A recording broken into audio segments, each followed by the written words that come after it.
मैं पिछले 3 दिनों से हिमाचल से बाहर हूँ अपने व्यक्तिगत काम से, लेकिन मुझे बहुत हैरानी हो रही है कि बंजार के अंदर जो फॉरेस्ट विभाग का मुद्दा हमने बहुत जोरदार ढंग से उठाया है कि बंजार के सुरागशील जंगल में 400 से ज्यादा हरे पेड़ काटे गए हैं। मैं आप सभी को ये बताना चाहता हूं कि अभी पिछले 5-6 दिनों से विभाग इसकी इंक्वायरी कर रहा है और हैरानी की बात यह है कि इंक्वायरी डीएफओ स्वयं कर रहा है। 2 टीमें उन्होंने बनाई है और फॉरेस्ट विभाग जो उसमें दोषी हैं, जिसके क्षेत्र में ये घटना घटी है, उसी रेंज के रेंज ऑफिसर फील्ड में जाकर के देख रहे हैं कि कितने पेड़ काटे हैं। यह सरकार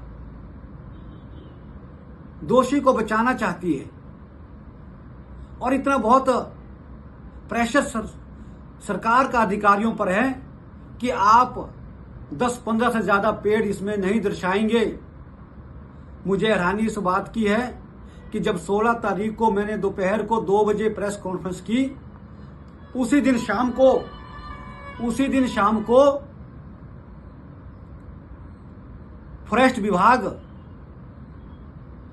FIR दर्ज करता है। उसमें कहता है कि 10 पेड़ काटे गए हैं। फॉरेस्ट विभाग को क्या सपना आया 3 घंटे के अंदर कि वहां पर 10 पेड़ काटे गए हैं? तो सरकार की मिली भक्ति है। और आज मैं आप सभी को यह बताना चाहता हूं कि मैंने उस ठेकेदार का पता किया जिसने सुरागशील जंगल का टेंडर लिया था, उस अलॉट का टेंडर लिया था।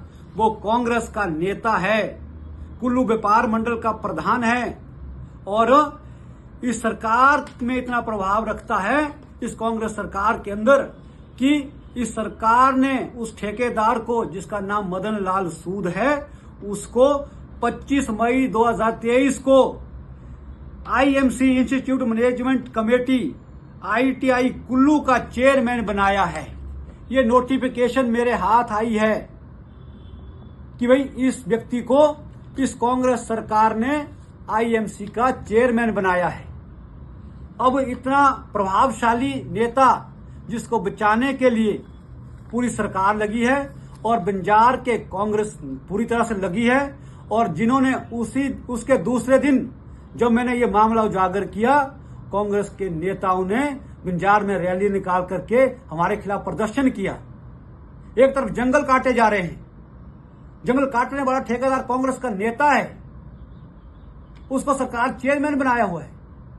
आखिर किसकी मिली भक्ति से ये हुआ है? सरकारी संरक्षण है। जब उसको लगता है कि प्रदेश में सरकार मेरी है, तो उनकी इतनी हिम्मत हो गई कि बंजार के हरे पेड़ काटे गए और फॉरेस्ट विभाग उसको बचाने में लगा हुआ है। निष्पक्षता से जांच होनी चाहिए।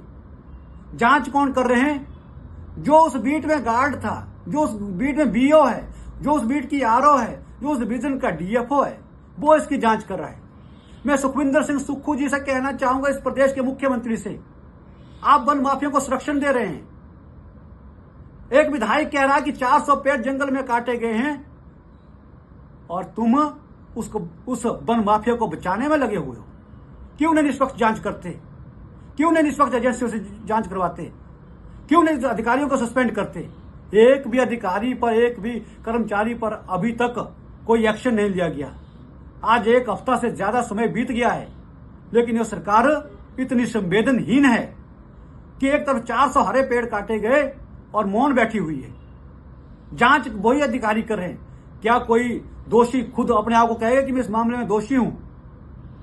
खुद अपने जो उसने दोष किया है, उन्होंने फॉरेस्ट पर ठीक से नजर नहीं रखी, ठेकेदार को मनमर्जी करनी थी और वही उसके जांच करने में लगे हुए हैं। सरकार को चाहिए कि निष्पक्षता से जांच करें, सब अधिकारियों को उस फील्ड से बाहर निकालें, पूरे डिवीजन को उसमें इन्वॉल्व ना किया जाए और किसी और एजेंसी से जांच की जाए। मैं विधायक के तौर पर जिम्मेवार, इतना बड़ा जिम्मेदार बयान दे रहा हूं कि 400 से ज्यादा पेड़ काटे हैं। बंजार के कांग्रेस के नेता सोशल मीडिया के माध्यम से लिख रहे हैं कि विधायक झूठ बोल रहा हूं। बंजार के कांग्रेसी क्या चाहते हैं कि भाई बंजार के जंगल काटे जाएं? कहीं तो उनको समर्थन में आना चाहिए कि विधायक ने जो कहा है ठीक कहा है, इसकी जांच होनी चाहिए, जांच में हम भी सहयोग करेंगे। तुम उस कांग्रेस नेता को बचाने का काम कर रहे हैं। इसलिए मैं इस आपके माध्यम से ये कहना चाहूंगा, इस सरकार को जताना चाहूंगा कि अभी भी समय है, नहीं तो बंजार के अंदर बहुत बड़ा जन आंदोलन खड़ा होगा, हजारों लोग सड़कों पे उतरेंगे, सरकार को जवाब देना मुश्किल हो जाएगा। और इस मामले को, इस साल बेस के का जो टेंडर लगा है, इसके अंदर जो 450 से ज्यादा पेड़ काटे गए हैं और उस पर कार्रवाई नहीं होगी तो सुरेंद्र शौरी खुद अपनी टीम लेकर के जंगल में जाएगा, एक एक पेड़ की फोटोग्राफी करके हम आएंगे और सरकार को हर तरफ से बेनकाब करेंगे। इसलिए मैं सरकार से कहना चाहूंगा, इस सरकार से कहना चाहूंगा कि आप समय रहते इसकी निष्पक्षता से जांच करें, अन्यथा परिणाम भुगतने को तैयार रहें। हम बंजार के अंदर किसी भी सूरत में ऐसे हरे पेड़ काटना सहन नहीं करेंगे।